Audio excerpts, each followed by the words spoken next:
Varun Sandesh solo హీరోగా నటించిన Induvadana cinema విడుదలై 2 ఏళ్లు గడిచిపోయింది. ఈ మధ్య కొన్ని సినిమాల్లో నటించిన అటు అతిథి పాత్రకు ఎక్కువ, ఇటు కీ రోల్స్ కు తక్కువ.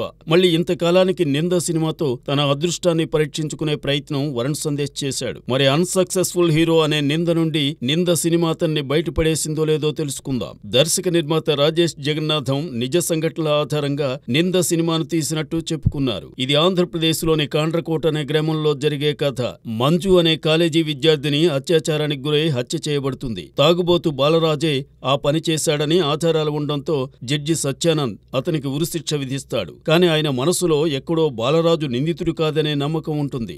బట్ సాక్ష్యాధారాలన్నీ అతని వైపే వేలెత్తి చూపించడంతో వాటి ఆధారంగా శిక్ష వేసేస్తాడు. రిటైర్డ్ అయిన తర్వాత ఆయనకు తాను చేసింది తప్పనే భావన బలపడుతుంది. అనారోగ్యంతో కన్నుమూసే ముందు ఇదే విషయాన్ని మానవ హక్కుల కమిషన్ అధికారి, లాయర్ అయిన తన కొడుకు వివేక్ కు చెబుతాడు. దాంతో ఈ కేసును టేకప్ చేసిన వివేక్ మంజు హత్య కేసు మిస్టరీని ఎలా ఛేదించాడనేదే ఈ చిత్రం కథ. చట్టం వేరు, ధర్మం వేరు.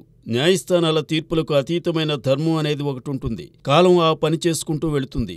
ఇదే అంశాన్ని దర్శకుడు ఈ సినిమాలో చెప్పాలనుకున్నాడు. ఓ హత్య జరిగిన తరువాత చేయని వ్యక్తిని దానిలో ఇరికించడానికి చుట్టూ ఉండే జనం, అధికారులు ఎలాంటి ప్రలోభాలకు, ఒత్తిడికి లోనవుతారో ఇందులోని government doctor Chandrasekhar, SI Prakash, police constable Divakar, lawyer Krishnakanth, గ్రామీణులు లక్ష్మీపతి, చంటి ద్వారా తెలియజెప్పే ప్రయత్నం చేశాడు. ఈ హత్య కేసులో ఇన్వాల్వ్ అయిన వారిని కిడ్నాప్ చేసి వారి నుండి నిజాలను రాబడ్డం కోసం వివేక్ చేసే ప్రయత్నం ఉత్సుకత కలిగించేదే అయినా దాని నుండి అతను తొలి ప్రయత్నంలో ఎలాంటి ఫలితం రాబట్టలేకపోవడంతో ఇదంతా వృధా ప్రయాసే కదా అనే భావన ప్రేక్షకులకు కలుగుతుంది. అయితే హత్యకు సంబంధించిన ఒకే ముసుగును దర్శకుడు తొలగించిన తీరు ఆసక్తికరంగా ఉంది. మరీ ముఖ్యంగా ప్రీ క్లైమాక్స్ ఆడియన్ ఊహకు ఏమాత్రం అందంది. అదే సమయంలో క్లైమాక్స్ లోని షాకింగ్ టర్న్ కు బలమైన కొన్ని సన్నివేశాలు యాడ్ చేసి ఉంటే కన్విన్సింగ్ గా ఉండేది. ఏదేమైనా ఇప్పుడు వస్తున్న రొటీన్ చిత్రాలకు నింద కాస్త భిన్నమైంది. నటీనటుల విషయానికి వస్తే వరుణ్ సందేశ్ చాలా కాలం తరువాత సెటిల్డ్ పెర్ఫార్మెన్స్ చేశాడు. అతని వాచికంలోనూ చాలా ఇంప్రూవ్మెంట్ కనిపించింది. తనికెళ్ల భరణి కీలక పాత్రలు పోషించిన 2-3 సినిమాలు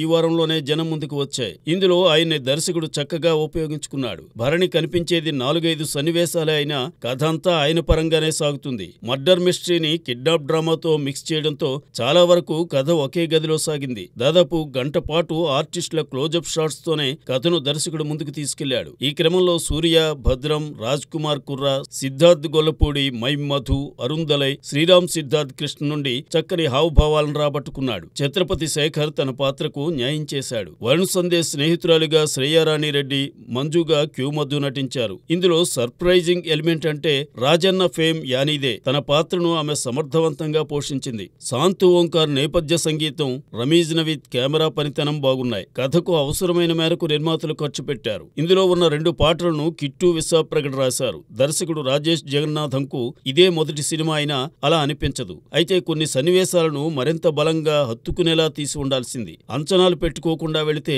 నింద నచ్చే ఆస్కారం ఉంది. లేదంటే ఓటీటీలో వచ్చినప్పుడైనా మిస్ కావద్దు.